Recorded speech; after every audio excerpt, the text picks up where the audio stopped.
BJD BJP ତ ବର୍ତ୍ତମାନ ମେଣ୍ଟ କରିବେ ବୋଲି କଥା ହେଉଛନ୍ତି। ସେ ମେଣ୍ଟ ଘୋଷଣା ହେଇସାରୁ ମୁଁ ମେଣ୍ଟକୁ ଆଉ ଗୋଟିଏ ଜାତୀୟ ସ୍ୱାର୍ଥ ଦୃଷ୍ଟିରୁ ସ୍ୱାଗତ କରିବି।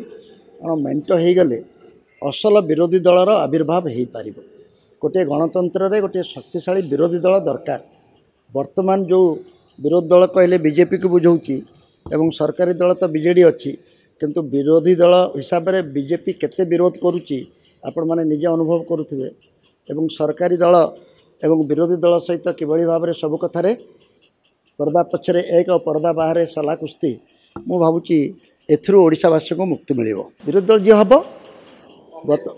କଂଗ୍ରେସର ତ ବର୍ତ୍ତମାନ ସେମିତି ସ୍ଥିତି ବିଶେଷ ଭଲ ନାହିଁ, କିନ୍ତୁ ପରିସ୍ଥିତି ଉପୁଜିଲେ ନୂଆ ନୂଆ ଶକ୍ତି ମୁଣ୍ଡ ଟେକିବେ ଏବଂ ବିରୋଧୀ ଦଳ ତ କରିବେ। ଆପଣ ସାମ୍ବାଦିକ ହିସାବରେ ଆପଣମାନେ ବେଶୀ ଅନୁଭବ କରୁଥିବେ, କାରଣ ବିଜେଡ଼ି ଆଉ ବିଜେପି ଯଦି ଏକାଠି ହେଇଯିବେ ତାହେଲେ ଓଡ଼ିଶାରେ ବିରୋଧୀ ରହିଲା କେଉଁଠି? ସ୍ୱାଭାବିକ ଭାବରେ ଯେଉଁ ଭିତରେ ଯେଉଁ ବିରୋଧୀଟି ଅଛି ଯାହା ପ୍ରକାଶ ପାଇପାରୁନାହିଁ ତାହା ନିଶ୍ଚିତ ଭାବରେ ପଦାକୁ ଆସିବା ପାଇଁ ବାଧ୍ୟ ହେବ। ମେଣ୍ଟର ଫଳାଫଳ ମାନେ କ'ଣ? ମେଣ୍ଟ ତ ହେବ ବୋଲି କହୁଛନ୍ତି, ଯଦି ହେବ କାଲି ପରଦିନ ଭିତରେ ତ ହେବ। ମେଣ୍ଟ ତ ଅନେକ କହୁଛନ୍ତି ଆଗରୁ ଥିଲା, ଯଦି ସବୁ କଥାରେ ଏକମତ ଥିଲେ ତାହେଲେ ସେ ତ ମେଣ୍ଟ ଥିଲା।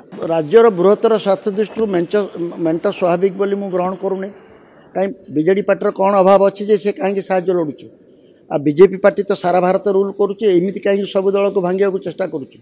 ତେଣୁ ସେ ଦୃଷ୍ଟିରୁ ସେମିତି କିଛି ମେଣ୍ଟର ଆବଶ୍ୟକତା ନାହିଁ।